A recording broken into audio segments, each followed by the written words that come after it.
이제 5월 첫 주인데요. 벌써 밖에는 지금 철쭉이 피어 있고 공부하기 힘들고 놀기 좋던데 여러분들은 그래도 올해는 참고 공부하셔야 되겠죠. 모의고사 점수는 지금 안 나오면 안 나올수록 더 좋습니다. 포기만 안 한다면. 포기하려면 모의고사 안 보는 게 좋겠죠. 지금 이게 2차 과목은 거의 다 암기 내용이 많기 때문에 지금 암기해도 지금부터 암기해가지고 100점 받고 시험 볼 때까지 공부 안 하면 또 기억 하나도 안 납니다.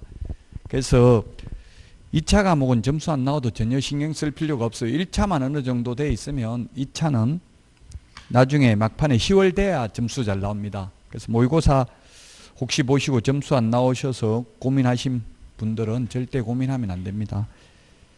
자, 이제 5월, 6월은 요약집, 서브노트 요약집 같은 말입니다. 이거 가지고 강의를 하고요. 여기 있는 내용도 90% 이상은 적중됩니다. 요약집, 이 서브노트는 제가 원고를 썼기 때문에 제 강의 방식하고 거의 이제 같게 되어 있을 겁니다. 자, 그러면 6페이지부터 보겠습니다. 6페이지. 총칙인데, 총칙은 시험에 3문제, 2문제에서 3문제 출제됩니다. 반드시 출제되는 게 용어의 정의와 중개대상물은 반드시 출제됩니다. 그 중개업 제도의 변천 과정 6페이지 연역이라고 하는데 이 연역은 시험에 거의 안 나옵니다. 딱 8회 때 한번 각 회라는 게 한번 출제되긴 했습니다. 8회 시험에. 그래서 이때까지 31번 시험 봐가지고 한번 출제됐기 때문에 이런 것은 생략하겠습니다. 참고로 보시면 되겠습니다. 시험에 거의 안 나옵니다. 그 최초의 부동산 중개업자 이게 각회라는 게 한번 출제됐습니다. 각회라는 말 자체가 일본식 한자죠. 그래서 이런 건 법조문에도 없고 하기 때문에 거의 출제될 확률이 희박하고 다만 맨 마지막 지금 현재가 중요하죠. 지금 현재는 등록제를 시행하고 있습니다. 처음에 부동산 중개업법이 제정되었을 때는 허가제를 시행했었습니다. 그래서 등록제가 뭐냐면 등록제라는 것은 자격증만 취득하면 전국 어디에 가서든지 자유롭게 중개업을 할 수 있습니다. 등록은 적법 요건에 맞으면 등록을 거부할 수 없습니다. 허가를 안 내줄 수도 있죠. 그래서 옛날에는 허가제였는데 지금은 등록제를 실시하고 있고 모든 전문 자격사들은 다 등록제입니다. 변호사도 등록제고 공인회계사, 법무사 전부 다 등록제를 채택하고 있습니다. 의사도 등록제죠. 자, 그러면 이제 6페이지 2번 공인중개사법의 제정 목적인데 자, 오늘 프린터 그 핵심 비교 정리 프린터를 새로 내드렸습니다. 5월 1일 기준으로 5월 4일, 오늘 5월 4일이죠. 5월 4일 기준으로 이제 개정된 내용을 모두 반영했습니다. 그 암기해야 되는 거는 6번, 5번, 6번 이런 거 8번에 보면 앞 대가리도 동그라미 다 해놨습니다. 대가리 찾는데 시간을 너무 많이 헤매고 다녀서 제가 미리 동그라미 해놨습니다. 제가 이 동그라미 하는 걸 잘 몰라가지고 한글 잘 몰랐는데 이게 공부하니까 쉽더라고요. 이것도 입력해서 이게 글자 겹치기 하니까 바로 이 동그라미가 가능하더라고요. 옛날에 동그라미 어떻게 하는지를 사실 잘 몰랐어요. 그래서 저도 엑셀, 뭐 한글, 파워포인트 이런 거 공부하고 있어요. 여러분들도 중개업 하려면 이게 컴퓨터를 좀 잘 할 줄 알아야 되겠죠. 막 광고 같은 거 인터넷에 블로그 작업 이런 거 하려면은 그 시간 날 때마다 블로그 같은 거는 좀 공부하는 게 아니고 매일 올리면 돼요. 그냥 학원 온 거 일상생활 그냥 일기 쓰듯이 블로그를 매일 하나씩 올려야 이웃이 많고 이렇게 해야 나중에 광고 효과가 있겠죠. 블로그 이름을 바꾸면 되니까. 자, 어쨌든 이게 이제 최종적으로 어떤 분이 인터넷에 그려놨더라고. 또 이제 이거는 더 이상 주는 거 없겠지 자료 이렇게 하더라고. 또 매일 계속 주니까 짜증나 죽겠다. 지금 달 바뀔 때마다 이렇게 이야기를 하는 분도 계시더라고요. 물론 법이 안 바뀌면 다시 이제 안 드리는데 또 개정될 수도 있어요. 그래서 뭐 무조건 절대 시험 볼 때까지 다시 안 준다. 근데 완전히 바뀐 게 아니고 개정된 부분만 조금 수정됐기 때문에 큰 틀에서는 바뀐 게 없어요. 이제 조금씩 오류라든지 이런 거 약간 오탈자 이런 것들 수정한 것밖에 없습니다. 11번도 보면은 이제 조금 양식에 1년 이하의 진행을 1,000만 원 이하의 벌금 옛날보다는 더 보기 좋게 만들어 놨어요. 자, 그래서 요 프린트만 정확하게 다 기억하면 80점은 받을 수 있습니다. 근데 지금은 당연히 기억을 못할 수밖에 없습니다. 그 걱정하지 마시고요. 그 매일 오늘도 문제 내드렸죠. 오늘 내드린 문제는 개정된 부분하고 5문제는 올해 개정된 부분이고요. 나머지 5문제는 뒤에 실무, 맨 뒤에 있는 실무 중에서, 실무가 아니라 그 토지거래 허가와 관련된 게 5문제. 이 토지거래 허가와 관련해서 옛날에 공법에서 출제됐던 기출문제들입니다. 2017년 이전에는 토지거래 허가제가 국토의 계획 및 이용에 관한 법률에 있었거든요. 그 당시 기출문제입니다. 이게. 그게 5문제고요. 나머지 5문제는 올해 개정된 거니까 중요합니다. 오늘 내드린 문제가 꼭 풀어보셔야만 되겠습니다. 해설은 바로 밑에 있으니까요. 그 모르는 사이에 조금씩 실력이 향상됩니다. 이걸 문제를 10문제 정도 풀어보면 갑자기 뭐 하루에 어떤 분들은 하루에 1000문제 풀었다 이렇게 하던데 그 1000문제 소설책 읽어도 1000문제 1000페이지 읽기 힘들어요.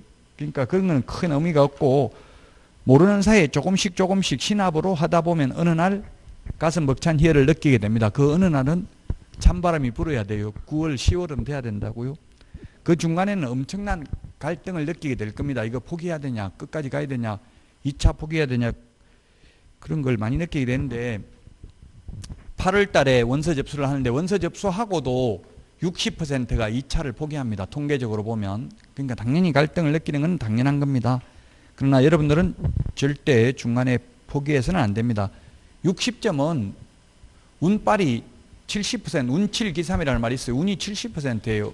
계속 공부하다 보면 운도 따르는 거니까 절대 포기하지 마시고요. 자, 그러면 6페이지 이제 목적 보겠습니다. 목적은 이때까지 시험에 8번밖에 출제 안 됐습니다. 그래서 중요하진 않습니다. 8번 나왔으면 31번 시험 봐가지고 8번 출제됐으니까 3년에 한 번 정도. 그래서 또 최근에는 거의 출제가 안 되고 있고요. 우리 핵심 비교 정리 프린터 1번에 동그라미 1번에 있습니다. 이제 새로 프린트 받았으니까 새로 밑줄 치시기 바랍니다. 이거 2달 동안 밑줄 치시면 또 다 밑줄이 쳐져 있을 겁니다. 1번에 동그라미 1번이 공인중개사법의 목적이고 1번에 동그라미 2번이 부동산 거래 신고 등에 관한 법률 목적입니다. 자, 목적을 보면 첫 번째 공인중개사의 업무 등에 관한 사항을 정하여 그 전문성을 제고하고 부동산 중개업을 건전하게 육성하여 국민경제에 이바지하는 게 목적입니다. 국민경제에 이바지하는 것이 목적입니다. 자, 공인중개사의 업무 등에 관한 사항을 정합니다. 이게 논리적으로 보면 공인중개사는 아무런 업무를 할 수 없습니다. 그래서 논리적으로 본다면 개업공인중개사 등 이렇게 하는 게 제가 볼 때는 타당합니다. 그러나 법조문에 법을 만든 사람도 지금 공인중개사, 개업공인중개사 이걸 헷갈려 하는 거예요. 계속. 그래서 어쨌든 공인중개사라고 되어 있습니다. 개업공인중개사가 아니라 공인중개사의 업무 등에 관한 사항을 정하여 그 전문성을 제고하고 부동산 중개업을 육성하는 데 시험에 중개업자를 육성한다. 중개 업무를 육성한다. 뭐 이런 건 다 X입니다. 법조문 있는 그대로 기억해야 됩니다. 중개업을 건전하게 육성해야 되고 국민경제에 이바지입니다. 국민경제에 이바지 대신에 국민재산권 보호하면 X입니다. 사실은 국민재산권 보호나 공공복리나 국민경제에 이바지나 일맥상통한 뜻은 거의 같습니다. 그렇지만 시험에 어떻게 나오냐면은 명문으로 규정된 목적이 아닌 것은 이렇게 나와요. 명문이라는 것은 법조문에 있는 그대로 있는 게 아닌 걸 묻는다고요. 그냥 이거는 어려워요. 단순히 암기해야 됩니다. 단순히 법조문 있는 그대로 답해야 되기 때문에 논리적으로 국민재산권 보호도 목적이 맞는데 이렇게 해석하면 안 된다고요. 무조건 법조문 있는 그대로 암기를 해야 됩니다. 국민경제에 이바지하려면 어떻게 해야 돼요? 돈 많이 벌어가지고 중개보수 많이 벌어가지고 많이 다 쓰면 그게 국민경제에 이바지하는 겁니다. 오늘부터 국민재난지원금, 오늘부터 기초생활수급자하고 그 노인 뭐라고 하지? 그 기본 나이 많으신 분들 30만 원 나오는 거 국민연금이 아니고 노령연금, 노령연금, 기초연금. 예, 기초연금 받는 분들은 오늘부터 현금으로 지급해 준대요. 그래서 100만 원 가구당 4인 가구. 예, 그거 어떻게 해야 돼? 돈 받으면 바로 다 써야 돼. 저는 지금 다 썼어요. 아니, 경기도는 미리 줬잖아요. 경기도에서 미리 주는 바람에 이게 어쩌면 정부에서도 주게 됐어요. 경기도에서 모든 경기도민에게 10만 원씩 주고 또 지자체에서도 줬어요. 거의 10만 원 이상 웬만한 데 다 줬어요. 그래서 그 카드에다 충전되더라고요. 카드 쓰면 그 가맹점에서는 이게 카드인지 재난지원금인지 알 수 없어요. 경기도에서는 재난소득이라고 했어요. 그 정부에서는 재난지원금이라고 했어요. 그 이재명 지사가 그게 다르다더라고. 소득은 세금 냈기 때문에 당당히 자기가 받는 소득으로 명칭을 했고, 지금 정부에서 주는 거는 지원금, 혜택을 받는, 국민들이 혜택을 받는 것처럼 지원금이라는 용어를 썼다 이렇게 하더라고요. 자, 어쨌든 돈 받으면 여러분들 빨리 쓰시라고요. 국민 경제에 이바지하려면 빨리 다 써야 됩니다.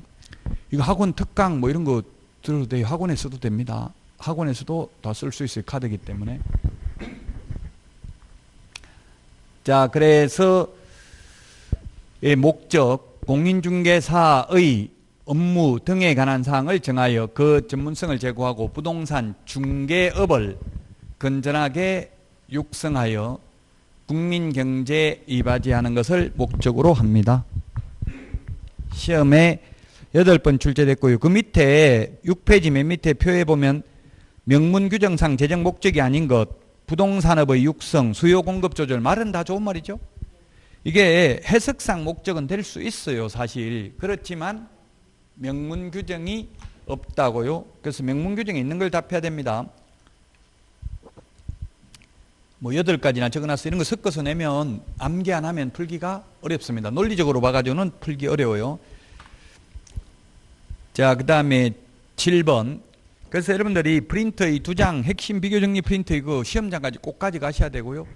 그때 막판에 암기하면 돼. 시험장에 가가지고 1차 시험 보고 나서 1시간 50분인가 시간이 있어요. 점심시간. 그때 암기는 하면 되고, 그 대신에 그때 암기하려면 계속 보고 틀리고 보고 틀려보고 여러 번 연습을 해봐야 돼요. 그 문제 모의고사 보고 틀리고 점수 안 나보고 그게 굉장히 도움이 많이 되거든요. 지금 만약 전과목 60점 다 나온 분들, 1회 모의고사에서 전과목 60점 다 나온 분들은 거의 다른 학원에도 보니까 1명 정도 있더라고. 1명 정도 있는데 그분들은 떨어질 확률이 굉장히 높아요. 위험성이 높다고요. 교만할 가능성이 많다고. 더 이상 이제 공부할 거 없다 이렇게 해가지고 몇 달 쉬었다가 다시 해버리면 더 힘들다고요. 그래서 뭐 학원에 100명 넘는 학원생 중에도 1명 정도 있더라고. 다른 학원에 60점, 전과목 60점 이상 합격권에 드는 분이. 지금은 그렇다고 나중에 1명밖에 합격 안 하는 거는 아니거든요. 예. 그래서 절대 점수 안 나오더라도 슬퍼하거나 노여하시면 안 됩니다.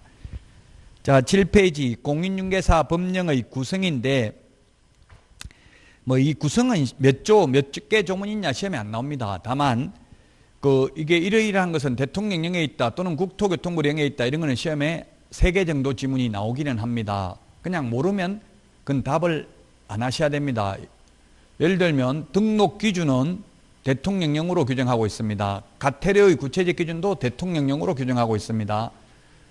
업무정지, 자격정지의 구체적 기준은 시행규칙, 국토교통부령 시행규칙 같은 말입니다. 대통령령하고 시행령하고 같은 말입니다. 그래서 어쨌든 포괄적인 내용은 법률에서 규정하고 있고 세부적인 내용은 대통령령에서, 아주 세부적인 내용은 국토교통부령 또는 시행규칙에서 규정하고 있습니다. 모든 서식은 전부 시행규칙입니다. 확인설명서, 서식, 이런 서식들은 모두 시행규칙에서 규정하고 있습니다. 자, 그 다음에 양가로 2번 공인중개사법의 성격, 역시 시험에 거의 잘 안 나옵니다. 여기까지는. 자, 공인중개사법은 동그라미 1번에 보면 부동산 중개와 관련해서는 일반법입니다. 그러나 동그라미 4번의 민법이나 상법에 비해서는 특별법입니다. 따라서 일반법, 특별법이 절대적 개념이 아니라 상대적 개념입니다. 때로는 일반법, 때로는 특별법. 그럼 이게 구분의 실익이 뭐냐 하면 특별법 우선의 원칙에 의해서 일반법과 특별법이 충돌하면 특별법을 먼저 적용을 합니다. 그래서 민법보다는 공인중개사법을 먼저 적용합니다. 서로 충돌하면.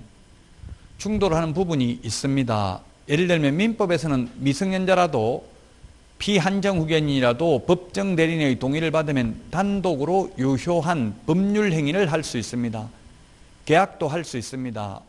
그러나 피한정후견인 미성년자는 아무리 법정 대리인 동의받아도 중개사무소에 보조원으로 근무할 수는 없습니다. 24시간 편의점 알바는 할 수 있습니다. 부모 동의하면.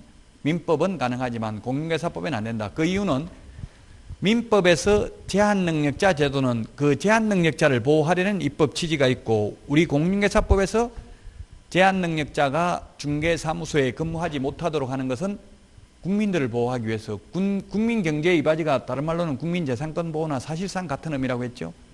국민재산권을 보호하려면은 근무하면 안 된다는 이야기입니다. 그 피한정후견인을 보호하려는 게 아니고, 민법에서는 미성년자 피한정후견인을 보호하려고 법률행위 취소할 수 있도록 한 겁니다. 자, 그러면 부동산 중개와 관련해서 일반법이면 부동산 중개와 관련해서 특별법도 있다는 이야기예요. 그 부동산 중개와 관련해서 특별법 시험에는 거의 안 나오는데 뭐가 있느냐 하면 농업협동조합법에 의한 지역농협, 산림조합법에 의한 지역산림조합, 그 다음에 산업집적 활성화 및 공장 설립에 관한 법률에 의한 산업단지 관리기관, 그 다음에 한국자산관리공사, 이런 게 특수법인입니다. 특별법입니다. 그 특별법은 예를 들면 농업협동조합법에는 공인중개사법 제9조를 배제한다, 이런 규정이 농업협동조합법에 있습니다. 그래서 우리 공인중개사법에 의하면 개업을 하려면 반드시 등록을 해야 되죠. 등록관청에. 근데 농업협동조합법에 의한 지역농협은 등록하지 않고 자격증 없어도 중개업을 할 수 있다고요. 이론적으로는. 그러나 현실적으로 지역농협에서 중개업을 하는 데는 없습니다. 현실적으로 없기 때문에 시험에는 거의 잘 안 나옵니다. 자, 그 다음에 동그라미 2번, 중간법, 사회법적 성격을 지니고 있다. 시험에는 거의 나오지는 않습니다만은 그래도 기본 원리는 알아야 되겠죠. 개인과 개인과의 관계를 규율하는 법을 사법이라고 합니다. 사법의 가장 대표적인 게 민법입니다. 그 다음에 개인과 국가 등과의 관계를 규율하는 법을 공법이라고 합니다. 공법. 그래서 부동산 공법, 여러분들이 배우는 공법은 전부 다 뭐 건축 허가, 개인이 시장 군수구청장한테 허가받고 이런 게 공법이죠. 개인과 국가 등의 관계, 개인과 지자체, 지자체와 지자체, 국가와 국가 간의 관계를 규율하는 법을 공법이라고 합니다. 그래서 우리 공인중개사법은 이 공법과 사법의 중간에 있는 중간법 또는 혼합법, 이런 말을 씁니다. 공사법의 중간에 있다고 해서 중간법, 공사법이 혼합되어 있다고 해서 혼합법이라고도 합니다. 우리 공인중개사법도 99%는 공법입니다. 다만 중개계약이라는 게 있습니다. 중개계약은 사법입니다. 계약은 사법이죠. 중개계약이 뭐냐면 우리 집 좀 팔아주세요, 이렇게 하면 교육공개사 예 팔아드리겠습니다, 손님 있으면 소개해드리겠습니다, 이렇게 하는 게 중개계약입니다. 그러면 의뢰인이 우리 집 좀 팔아주세요 이렇게 하면 교육공개사가 싫어요, 못 팔아줍니다 하면 공인중개사법 위반입니까? 아닙니까? 아닙니다. 계약이니까. 계약은 청약과 승낙의 의사표시 합치가 있어야 되는 게 계약입니다. 그래서 우리 공인중개사법은 사회법, 중간법, 혼합법이라는 말을 쓰고요. 동그라미 3번 국내법, 국제법이 아니고 국내법이기 때문에 대한민국 영토 내에서만 적용이 됩니다. 그래서 만약에 우리나라 무자격자가 외국에 가서 중개업을 하다 적발되어도 그 국가의 법률에 저촉될 수는 있지만 우리나라 공인중개사법 위반은 아니라고, 국내에서만 적용되기 때문에 국내법입니다. 자, 여기까지는 시험에 거의 안 나오고 다만 목적은 그래도 8번 출제됐습니다. 자, 그 다음에 4번 7페이지에 있는 4번 용의 정의 별표하시고요. 이 용의 정의에서는 시험에 반드시 출제됩니다. 용의 정의. 2차 과목은 다 용어 정의가 있습니다. 용어 정의라는 것은 이 법에서만 쓰는 것이지 국어사전적 의미가 아니란 이야기입니다. 국어사전적 의미면 굳이 용어 정의를 할 필요가 없겠죠. 국어사전 찾아보면 되는데, 그래서 이 법에서만 쓰는 용어, 범위를 한정시켜 주는 것, limited definition, 영어로는 definition이라고 하는데 이 범위를 한정시켜 주는 게 용어의 정의입니다. 자, 그래서 이 용어 정의가 6개가 있는데 중개라는 용어입니다. 중개. 중개는 국어사전에 찾아보면 초등학생들이 쓰는 국어사전에는 물건을 연결시키는 것 이렇게 되어 있습니다. 이게 사람 인자가 있고요. 가운데 중자, 사람 가운데서 또 소개하는 거, 이게 사람 사이에서 소개하는 게 중개입니다. 한자의 뜻을 보면. 근데 아무거나 소개하면 중개가 아닙니다. 공인중개사법에서는. 국어사전에서는 아무거나 소개하면 중개입니다. 사람을 소개하는 것도 중개입니다. 엄밀히 따지면 중매도. 결혼을 사귀도록 소개하는 것도 중개일 수 있습니다. 그러나 우리 공인중개사법에서 중개는 반드시 중개 대상물에 대하여 거래 당사자 간의 매매, 교환, 임대차, 그 밖의 권리의 득실 변경에 관한 행위를 알선하는 게 중개입니다. 알선. 가장 어렵습니다. 용어정의, 특히 중개가 또 이게 그 밖의 권리가 뭔지 논란의 여지가 있다는 이야기입니다. 자, 먼저 중개 대상물을 알선해야 됩니다. 그래서 중개 대상물이 아닌 자동차를 알선하고 돈을 받아도 이는 중개보수가 아닙니다. 중개가 아니기 때문에. 그 중개 아닌 거는 공인중개사법 규율 대상이 아닙니다. 자동차 알선하는 거는 개업공개사가 해도 되고 다른 사람이 해도 됩니다. 일반 무등록자도 해도 됩니다. 중개상물이 아닌 거는 이 공인중개사법의 규율 대상이 아니라고요. 그 중개상물은 오늘 조금 이따 하겠습니다만 토지, 건축물, 임목, 공장재단, 광업재단을 중개상물이라고 합니다. 이런 것들을 알선해야 중개이지. 권리금도 지금 현재 판례도 중개상물이 아니라고 보고 있습니다. 권리금. 따라서 현업에서 중개업을 하면 그런 말 많이 합니다. 권리금 뭐 5천만 원만 입금시켜주라, 1억만 받아주라, 더 받는 것은 개업공개사님 다 먹어도 좋습니다. 이런 약속을 많이 해요. 그러면 1억만 받아달라고 했는데 1억 5천 받아서 5천만 원을 개업공개사가 소개비로 받아 먹어도 위반이 아니다. 왜냐하면 중개 대상물이 아니니까. 이것을 알선해도 중개가 아니기 때문에 중개 아닌 걸 하고 받는 돈은 중개보수가 아니다. 중개보수는 법정보수를 초과해서 받을 수가 없습니다. 법에 정해져 있는 최대 0.9%밖에 못 받습니다. 그래서 판례가 이런 게 있습니다. 예를 들면 보증금 1억, 권리금 1억, 보증금 1억, 권리금 1억을 알선하고 이 두 개를 알선하고 합계 2천만 원을 받았습니다. 이게 대한 알선 보수로 2천만 원을 받았는데 명시적으로 중개보수가 얼마이다, 권리금 알선 대가가 얼마이다 구분 없이 합계 2천만 원 받았습니다. 원래 중개보수는 0.9면 1억이면 90만 원밖에 안 되죠. 그런데 중개보수가 얼마이다, 권리금 알선 대가가 얼마이다 구분 없이 합계 2천만 원을 받았다면 공인중개사법 위반이다 아니다 판례가 있다고요? 위반 아니다. 명시적으로 중개보수가 얼마인지 권리금 알선 대가가 얼마인지 구분이 없다면 법정보수 초과 상당액은 권리금 알선 대가로 봄이 상당하다. 그래서 위반이 아니라고. 이 2천만 원 중에는 90만 원은 중개보수고 나머지는 권리금 알선 대가로 보는 게 상당하다는 게요. 판례입니다. 명시적으로 구분이 없다면. 근데 만약에 영수증에 중개보수 100만 원, 권리금 알선 대가 1,900만 원 이렇게 적었으면 위반이죠. 법정보수를 초과해서 받았으니까. 판례가 그렇습니다. 판례가 반드시 진리에 부합하는 건 아닙니다. 판사들이 착각할 수도 있어요. 그러니까 판례도 어떻게 보면 어느 정도 이해가 안 되면 암기를 해야 돼요. 진리와 꼭 부합하지 않을 수도 있어요. 그때 시대 상황에 따라서 판결도 달라질 수가 있거든요. 어쨌든 권리금 알선 대가가 얼마인지 중개보수가 얼마인지 명시적 구분 없이 많이 받았다 하더라도 위반했다고, 공인중개사법을 위반했다고 단정할 수는 없다 이렇게 했어요.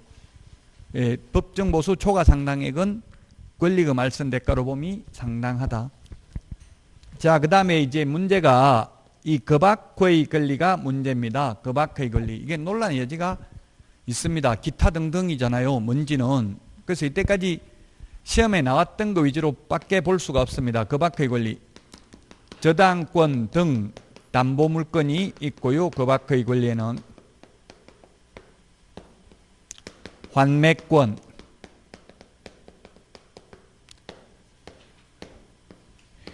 유치권, 그 다음에 법정지상권, 법정저당권 이런 것들이 한 번씩 시험에 출제됐습니다. 이거 말고도 중개상 권리 되는 거는 뭐 소유권, 지상권, 지역권, 전세권 이런 거는 당연히 되겠죠. 이런 거는 당연히 되니까 시험에 잘 안 나오고 이게 논란의 여지가 있는 거 이런 게 출제가 됐다는 이야기입니다. 저당권 등 담보물권 저도 논리적으로 보면 이해가 별로 안 되는데 저당권 등 담보물건 이게 왜 생겼냐면은 옛날에 은행 금리는 굉장히 싸고 사채는 굉장히 비쌌었잖아요. 그래서 중소기업체 이런 데다가 대출 브로커들이 전직 뭐 은행 직원이라든지 아니면 전직 고위공무원들 이런 분들이 이게 대출 브로커들이 있었어요. 제1금융기관에 대출을 금리 낮은 금리로 대출을 받게 해주고 커미션을 몇 억씩 받아먹고 이렇게 했다고요. 그러니까 그걸 처벌하려고 보니까 마땅한 우리는 제형 법정주의이기 때문에 법조문에 없는 것으로는 처벌할 수 없죠. 신종범죄가 생기면 처벌하기 어려워요. 그래서 이제 이 저당권을 알선하는 것도 우리 은행에 부동산 그 매매하면 거의 다 돈 빌리잖아요. 그 돈 빌리려면 저당권, 근저당을 설정하죠. 그 저당권 등이라고 하면 저당권, 근저당, 담보가등 이런 게 다 포함된다고 봐야 돼요. 그래서 근저당 설정을 알선하는 것도 말소를 알선한 것, 설정, 이전, 말소 전부 다 이게 중개상 권리에 해당되는 걸로 본 거예요. 그래서 우리 여러분들이 중개업을 하면 이제 아마 그 대출 상담사들이 하루에 한 10명 이상은 오더라고요. 제가 중개업소에 앉아있어 보면. 중개업소에 앉아있어 보면 손님이 오는 것보다 대출 상담사 그 찌라시 돌리고 가고 그 다음에 그 이삿짐 센터 이런 데 와서 명함 주고 가고 이런 게 하루에 한 10건 이상 와요. 영업하러. 그럼 대출 상담사들한테 그 찌라시 받아가지고 대출 알선하면은 커미션을 0.3% 정도 줘요. 통상. 왜 0.3% 주냐 하면은 이 저당권 설정을 알선하는 것도 중개라고요. 중개보수라고요. 그래서 중개보수는 지금 최하가 아마 0.3인가 그 정도 될 거예요. 시도조례에 의하면. 그럼 0.3 주면 초과보수에 해당되지 않는다는 이야기예요. 그래서 0.3% 정도 줘요. 1억 알선하면 30만 원 정도 커미션 준다고 은행에서. 그거 받아먹어도 불법이 아니에요. 왜냐면 중개보수기 때문에. 그 개업공개사가 아닌 자는 이 저당권 설정 알선하고 돈 받으면 무등록 중개업자로 처벌받는다고 계속해서 받으면. 그래서 판례가 저당권 등 담보물건도 중개대상 권리에 해당이 된다. 환매권. 환매라는 게 다시 사는 게 환매라는 건데 다시 살 수 있는 권리가 환매권입니다. 이게 환매권은 공법에도 환매권이 있고 민법에도 있죠. 민법에 환매권이 있고 공법에는 어디 있냐면은 공익사업을 위한 토지 취득 및 보상에 관한 법률에 보면 환매권이 있어요. 예를 들면 내 땅이 수용되는데 뭐 예를 들면 세종특별자치시 만든다고 수용되는데 개발 계획이 변경돼 가지고 내 땅은 개발을 안 하게 되면 그 땅을 다시 처분해야 되잖아요. 그 처분하면 우선권이 원래 수용당했던 사람한테 환매할 수 있는 권리를 준다고요. 우선권을. 그 사람이 이제 안 산다고 하면 다른 사람한테 팔면 되겠죠. 그래서 어쨌든 다시 살 수 있는 권리가 환매권인데 이 환매권을 양도할 때에는 중개대상 권리에 해당이 된다. 만약 갑과 을이 민법에서 환매는 부동산의 경우 5년 범위 내에서 환매 특약을 할 수 있죠. 만약에 갑이 을에게서 돈을 1억을 빌리고 그것을 담보해 주기 위해서 1억짜리 부동산 등기를 넘겨주었습니다. 그랬는데 나중에 빌린 1억을 다시 갚으면 이걸 다른 사람한테 팔면 안 되고 반드시 갑에게 되팔기로 약속하는 것을 환매 특약이라고 합니다. 이렇게 환매 특약을 해놨는데 5년 안에 5년 범위 내에서만 가능한데 5년 정도 지나니까 집값이 1억짜리가 3억으로 올라갔습니다. 근데 1억을 갚을 돈이 없습니다. 그러면 병한테 이 환매할 수 있는 권리를 양도할 수 있다고요? 그러면 병은 이 갑에게 2억을 주고 그 다음에 을에게 1억을 주면 소유권을 취득할 수 있겠죠. 만약 시세가 3억이라면. 그래서 이 환매할 수 있는 권리를 양도할 수 있는데 양도할 때는 중개상 권리이므로 개업공개사만이 양도 중개를 업으로 할 수 있다는 이야기입니다. 유치권, 법정지상권, 법정저당권 이 세 개는 성립에는 중개 개입 여지가 없고 이전 양도할 때에는 중개 대상 권리에 해당이 된다. 유치권은 민법에 의해서 그 물건에 관하여 생긴 채권이어야 되고요. 변제기가 도래해야 되고 점유하고 있고 요건을 갖추면 당연히 성립하는 게 유치권이죠. 유치권 할 때 유치하고 유치장 할 때 유치가 같아요. 한자가. 그 꽉 잡고 유치장 안에 철조망 안에 들어가면 못 움직이잖아요. 마음대로. 그 꽉 잡고 있을 수 있는 권리 이 뜻이에요. 유치권이라는 말 뜻은. 그래서 예를 들면 공사를 했는데 공사 대금을 못 받으면 그 공사 대금 받을 때까지 그 부동산을 유치할 수 있다. 그 집에서 안 나가고 버틸 수 있는 힘이 유치권입니다. 따라서 유치권자는 경매 신청권은 있지만 우선 변제권은 없다. 그러나 강력한 우선 변제적 효력은 있다 하면 맞는 말입니다. 왜? 이 유치권자를 내보내려면은 돈을 줘야 되니까. 자, 그래서 이게 우리 공인중개사법에 6회 시험하고 11회 시험에 나왔는데 둘 다 중개상 권리가 아니라고 출제됐어요. 근데 11회 시험에 행정소송이 2001년도 행정소송이 제기돼 가지고 서울행정법원 판례가 유치권도 일신 전속적이 아닌 재산권으로서 피담보채권과 목적물의 점유를 함께 이전할 경우 그 이전이 가능하고 부동산 유치권이라 하여 달리 볼 것도 아니다. 이렇게 이야기했어요. 즉 유치권도 결론은 이전할 때는 중개상 권리에 해당된다. 중개상 권리이기 때문에 개업공개사만이 유치권 양도 알선업을 할 수 있다는 이야기입니다. 업으로 할 수 있다는 이야기입니다. 민법에서 법정지상권도 법정저당권도 다 마찬가지 법률의 규정에 의해서 성립하니까 이 세 개 다 법정담보물권이기 때문에 법률에 의해서 성립하니까 성립에는 개입 여지가 없습니다. 그러나 이 법정지상권도 예를 들면 민법 366조 토지와 건물이 저당권 설정 당시에 동일 소유 2였는데 임의경매로 토지와 건물 소유자가 달라진 경우 갑 건물은 계속해서 을 토지를 사용할 수 있는 권리가 이름하여 법정지상권인데 이 법정지상권만 양도할 수도 있다. 민법 판례에 의하면. 그럼 법정지상권만 양도할 때에는 중개상 권리에 해당된다. 법정저당권도 마찬가지입니다. 토지 임대인을 위해서 법정저당권이라는 게 있는 거죠. 변제기를 경고한 최후 2년 차임채권에 의해서 토지 임대인이 그 임차인의 건물을 압류한 때에는 저당권을 설정한 것으로 본다. 이렇게 되어 있습니다. 성립에는 개입 여지가 없지만 이것도 역시 양도할 수는 있다. 양도할 때에는 중개 대상 권리에 해당이 됩니다. 자, 이 중개가 정말 어렵습니다.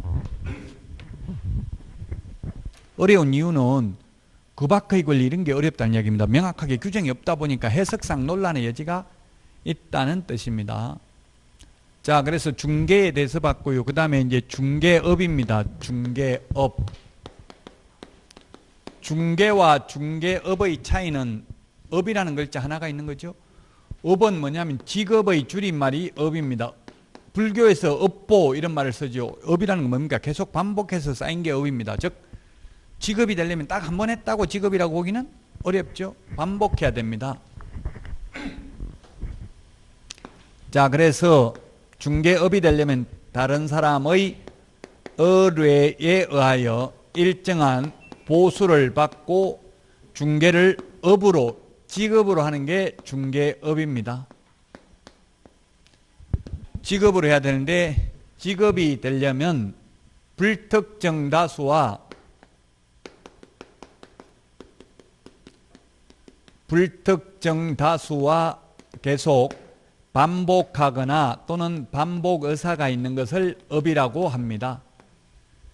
불특정 다수이어야 합니다. 중개업이 되려면. 그래서 여러분들이 친인척, 뭐 여친, 남친한테만 중개하려면은 자격증 딸 필요 없죠. 어젠가 텔레비전에 보니까 김연자 씨도 7년인가 8년 남친 사귀고 있다던데, 그럼 남친한테만 중개하려면은 자격증 딸 필요 있어요, 없어요? 없다고요. 특정인이기 때문에. 이모에게, 고모에게만 중개해 주려면 자격증 취득할 필요 없어요. 특정인하고만 하려면은 초등학교 동기들에게만 중개해 주고 돈 받으려면 자격증 딸 필요 없다고요. 왜 그렇겠어요? 이게 아는 사람한테 사기치는 거, 이거는 공인중개사법으로 규율할 게 아니고, 그거는 다른 법률에 의해서 아는 사람한테는 사기 잘 안 치죠. 그 이제 국민들을 보호하기 위한 것이라고, 특정인을 보호하기 위한 게 아니라.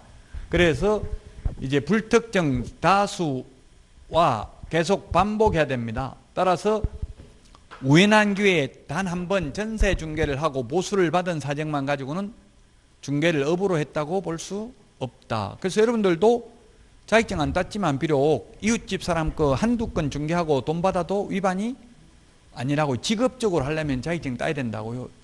직업적으로 반복하려면. 여러분들은 지금 중개하려고 자격증 취득합니까? 중개업을 하려고 자격증 취득하는 겁니까? 중개하려고 따는 게 아니라 중개업을 하려고 자격증 취득한 겁니다. 중개는 아무나 할 수 있습니다. 중개는 누구든지 할 수 있습니다. 중개업은 개업 공인중개사만이 중개를 업으로 할 수 있습니다.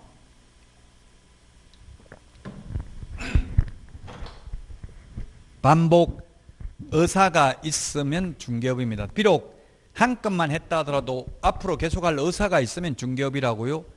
그래서 중개사무소 간판 달아놓고 중개를 했다면 비록 한 건만 해도 간판 속에는 손님 오면 계속 받을 의사가 포함되어 있죠. 그래서 중개업입니다. 간판 달고 하면 비록 한 건만 해도.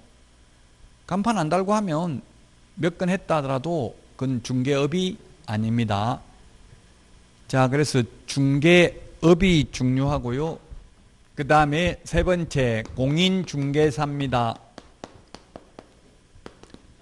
공인중개사는 이 법에 의해서 자격을 취득한 자입니다. 취득한 자. 시험에 외국에서 자격을 취득한 자도 공인중개사이다. X입니다. 이 법입니다. 외국 사람이 우리나라에 와서 자격 취득하면 공인중개사입니다. 그러나 우리나라 사람이 미국 자격증 취득해도 우리나라에서 개업 못합니다. 지금 공인중개사뿐만 아니라 변호사, 의사도 마찬가지입니다. 미국 국제변호사, 미국 변호사 가지고 우리나라에서 별로 못합니다. 그냥 자문만 해요. 자문료 받고. 제 친구도 미국에서 의사 자격증 취득했는데 우리나라 와서 다시 의사 시험 봤다더라고요. 미국 의사 가지고는 우리나라에서 개업 못해요. 공인중개사도 마찬가지예요. 이 법, 우리나라 법에 의해서 자격을 취득해야 된다는 말은 여러분들하고 똑같이 시도의사가 실시하는 시험에 합격해야 된다고요. 이 법입니다. 저 법. 외국에서 자격 취득해도 공인중개사 아니다. 그 다음에 자격을 취득한 자인데 시험에 자격을 취득하여 중개업을 영위하는 자 X입니다. 일반인들은 공인중개사라고 하면 다 개업해가지고 있는 사람이라고 생각해요. 근데 단순히 자격만을 취득한 자를 공인중개사라고 한다. 자격증 따면 공인중개사, 자격증을 따서 개업하면 개업공개사, 자격증을 따가지고 취직하면 소속공개사, 자격증 없이 취직하면 중개보조원입니다. 자, 그래서 개업 공인중개사는 이 법에 의해서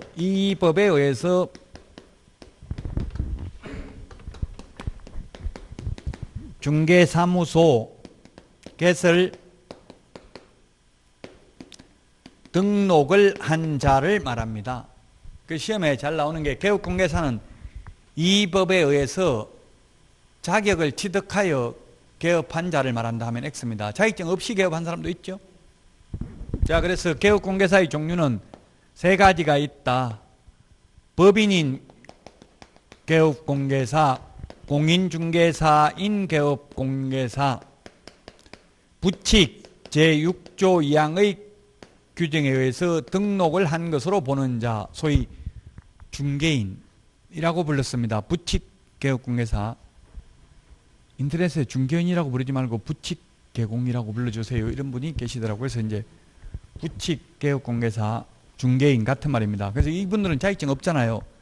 자격증을 취득하여 등록을 한 자를 말한다 하면 X라고요. 자격증 없이 등록한 것으로 보는 자도 있다. 세 가지 종류가 있습니다. 개업공개사의 종류는. 그래서 지금 우리나라 공인중개사는 45만 명이 자격을 취득했고요. 약 45만 명.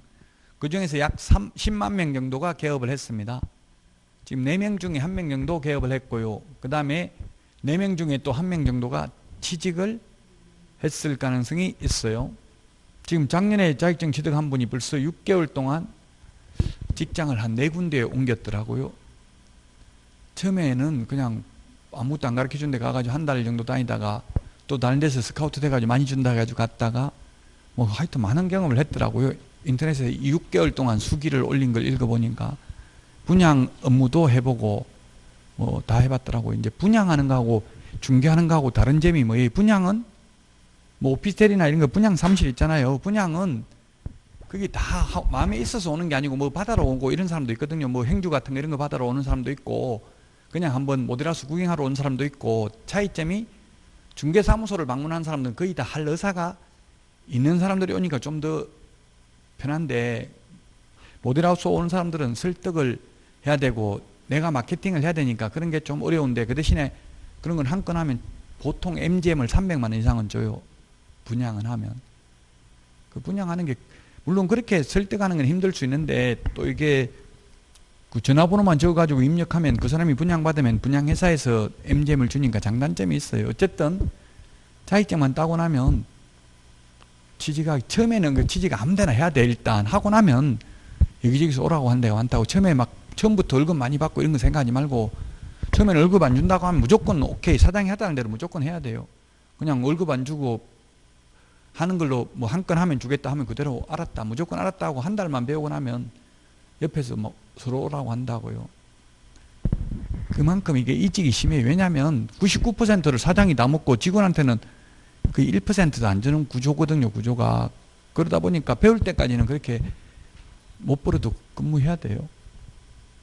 또 어떤 분이 네 말 들으니까 무서워서 자격증 딸 필요 없겠다 이러던데 걱정하지 말고 자격증만 따면 한 달에 500만 원은 무슨 짓을 해도 벌 수 있어요. 이거 자격증만 따고 나면 제하 500만 원은.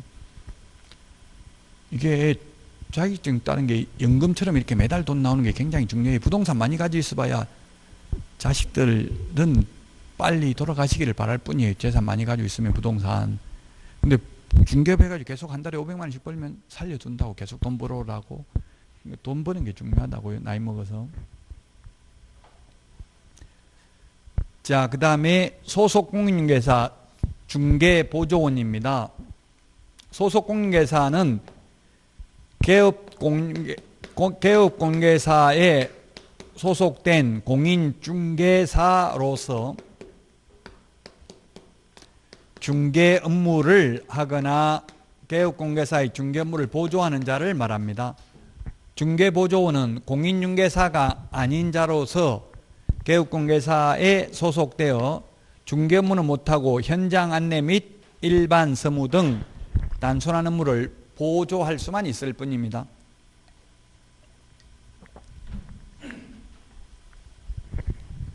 그래서 가장 큰 차이점은 자격증 있고 없고의 차이가 있고 중개 업무 할 수 있고 없고 차이가 있습니다. 보조는 똑같습니다. 중개 업무가 무엇인지 명문 규정은 없습니다. 그러나 국토부 유권해석에 의하면 중개 업무란 계약서 작성, 확인 설명, 그 다음에 확인 설명서 작성 이런 것들이 중개 업무에 해당이 된다. 그래서 소속공인중개사와 중개보조원의 차이점 기억을 해야 되고요. 용어정이 이게 한 글자 차이입니다. 두 글자 차이네요. 공인중개사, 개업공개사, 소속공개사. 공인중개사는 단순히 자격을 취득한 자, 개업공개사는 등록을 한 자입니다. 반드시 자격을 취득하여 등록한 것뿐만 아니라 자격증 없는 사람도 있다고요. 소위 중개인, 즉 부칙개업공개사. 그 다음에 소속공인중개사. 어떤 분 그런 말도 하던데요. 자격증 있다는 말 안 하고 속이고 중개보조원으로 취직하면 안 됩니까? 이런 거 묻던데 돼요, 안 돼요?